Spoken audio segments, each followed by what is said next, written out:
तो आपके लिए ये बहुत ही इम्पोर्टेंट वीडियो है, आपके लिए जानना जरूरी है। आखिर झारखंड सहायक आचार्य का आप तो परीक्षा दे दिए हैं, लेकिन क्या आचार संहिता के बावजूद रिजल्ट आएगा? यानी कहने का मतलब है अब जो है झारखंड में आचार संहिता बहुत ही जल्द लागू होने वाली है। और जब आचार संहिता लागू हो जाएगी, इसका मतलब जो वर्तमान मुख्यमंत्री हैं या फिर जो भी सरकार है, उसकी सरकार की बातें नहीं चलेगी, यानी कि उनका कुछ यहाँ पर अब चलने वाली नहीं है। तो दोस्तों, ऐसी जब स्थिति आएगी तो वैसी स्थिति में हो जाएगा आचार संहिता। तो आचार संहिता में क्या रिजल्ट आएगा कि नहीं आएगा, तो प्रूफ के साथ हम आपको बताने वाले हैं। मैं आपको बता दूं दोस्तों, जब भी झारखंड में आचार संहिता लगा हुआ है, रिकॉर्ड रहा है, पूरा फ्रेश रिजल्ट रहा है, और ऐसा स्थिति में लगभग उनका ही जो हुआ है जो योग्य है। किसी प्रकार का उल्टा पुल्टा काम नहीं हुआ है, चाहे तो सेटिंग गेटिंग का बात करें या फिर किसी भी मामले का अंदरूनी बात करें, पूरा फ्रेश वाली हुआ है,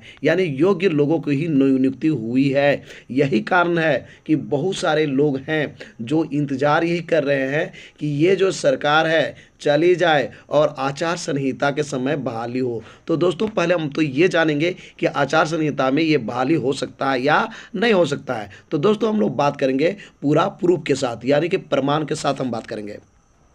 दोस्तों, पिछले बार जब आचार संहिता लगा हुआ था, ये लोकसभा के चुनाव के समय में, उस समय झारखंड कर्मचारी चयन आयोग को बहुत सारे बहाली करना था, यानी कि उसका एग्ज़ाम और रिजल्ट ये सब टोटल प्रक्रिया करना था। तो वही स्थिति उस समय, उस स्थिति परिस्थिति में झारखंड कर्मचारी चयन आयोग यानी कि जेसी ने निर्वाचन आयोग से कुछ बिंदुओं पर सलाह मांगा था। तो दोस्तों, निर्वाचन आयोग के जो मुख्य निर्वाचन पदाधिकारी हैं वो के रवि कुमार, इन्होंने जो है स्पष्ट तौर पर जितने भी बिंदुओं पर जो भी प्रश्न पूछा गया था झारखंड कर्मचारी चयन आयोग के द्वारा, सभी का जवाब अच्छी तरह से दिए थे। क्योंकि वहाँ पर जो है आचार संहिता लागू हो गया था और बहुत सारी चीज़ें जो झारखंड कर्मचारी चयन आयोग को एग्ज़ाम लेना था, कुछ का फॉर्म बनाना था, कुछ का रिजल्ट देना था, तो उसी को लेकर कुछ प्रश्न पूछा था। तो दोस्तों, जब उस समय आचार संहिता लागू हुआ तो वो नियम काम किया, यहाँ भी वही नियम काम करने वाला है। तो दोस्तों, देखिए कि आखिर जो है मुख्य निर्वाचन पदाधिकारी सचिव ने क्या जो है उनको सेटिस्फाइड जो है जवाब दिया था जेएससी को। सुनिएगा क्या क्या प्रश्न था। पहला प्रश्न ये था जेएससी के द्वारा, यानी कि झारखंड कर्मचारी चयन आयोग के द्वारा, कि क्या आदर्श आचार संहिता लागू होने के पश्चात आयोग द्वारा किसी प्रतियोगिता परीक्षा हेतु नया विज्ञापन प्रकाशित किया जा सकता है अथवा नहीं। तो उन्होंने स्पष्ट कह दिया था कि नहीं, यानी कि आचार संहिता लागू हो गया है और नया विज्ञापन आप निकालना चाहते हैं किसी भी कंपटीशन एग्जाम का, तो उसके लिए नया विज्ञापन आप नहीं निकाल सकते हैं।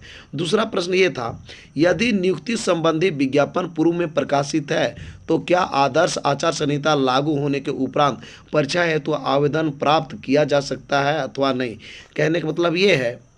झारखंड में एक्चुअली क्या होता है, कोई भी वैकेंसी आती है तो सबसे पहले विज्ञापन पहले ही जो है प्रकाशित कर दी जाती है वेबसाइट से,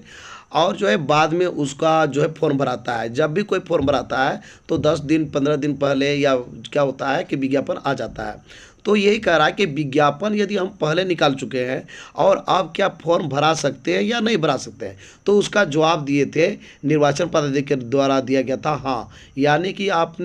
जो है विज्ञापन पहले प्रकाशित कर चुके हैं और वैसी स्थिति में आप फॉर्म ले सकते हैं, यानी कि आवेदन ले सकते हैं। इसमें हाँ कह दिया था, यानी कि निर्वाचन पदाधिकारी के द्वारा। यदि नियुक्ति संबंधी विज्ञापन पूर्व में प्रकाशित है एवं आवेदन प्राप्त है तो क्या आदर्श आचार संहिता लागू होने के उपरांत परीक्षा में सम्मिलित होने हेतु प्रवेश पत्र निर्गत करते हुए परीक्षा आयोजित की जा सकती है अथवा नहीं।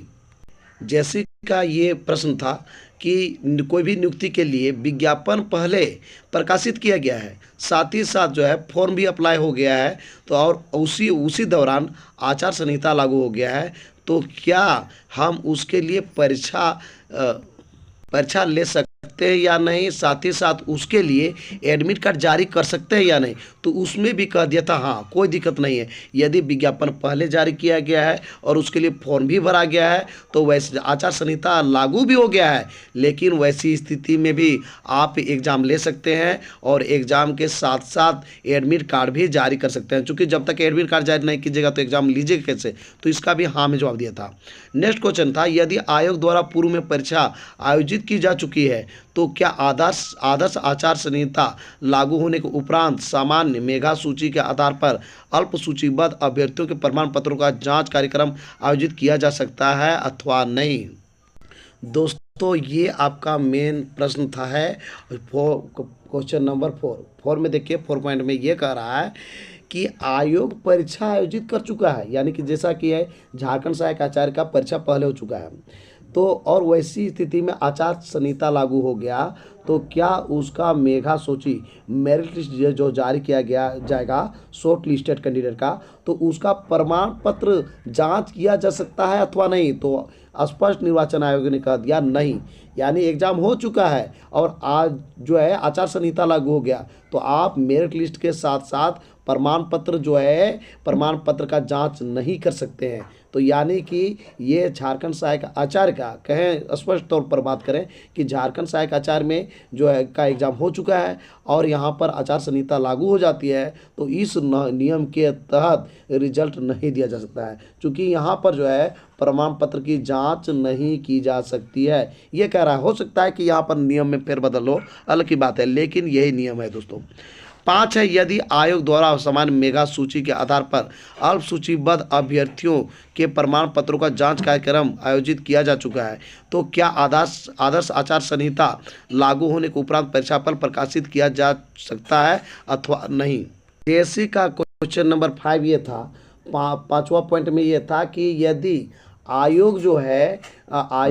क्या किया है कि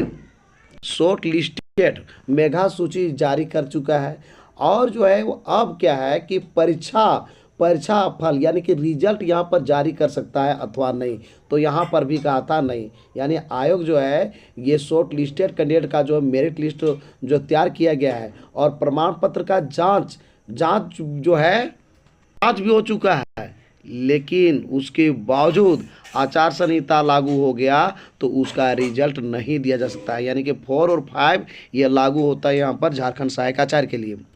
6 नंबर ये था, यदि आयोग द्वारा किसी विज्ञापन के आलोक में परीक्षाफल प्रकाशित किया जा चुका है तो क्या आचार संहिता लागू होने के उपरांत अधियाची विभाग की नियुक्ति हेतु अनुशंसा भेजी जा सकती है अथवा नहीं। अंतिम ये प्रश्न था कि आयोग जो है एग्ज़ाम ले चुका था, रिजल्ट भी जारी कर चुका है, आचार संहिता लागू हो जाता है तो क्या उसको जो है नियुक्ति के लिए अनुशंसा भेजा जा सकता है या नहीं, यानी नियुक्ति पत्र के लिए जो है कॉल लेटर वो भेज सकता है कि नहीं। तो इसका भी जवाब था निर्वाचन आयोग का मुख्य निर्वाचन पदाधिकारी सह सचिव का कि नहीं, यानी कि आप जो है नियुक्ति के लिए उसको कॉल लेटर नहीं भेज सकते हैं। तो ये सारे नियम है जो कि आप देख सकते हैं दोस्तों 26/2/2024 को रिप्लाई दिया गया था मुख्य निर्वाचन पदाधिकारी सह सचिव के द्वारा, जो कि झारखंड कर्मचारी चयन आयोग ने इन जो है 6 बिंदुओं पर जवाब मांगा था। तो इस प्रकार से जवाब था दोस्तों।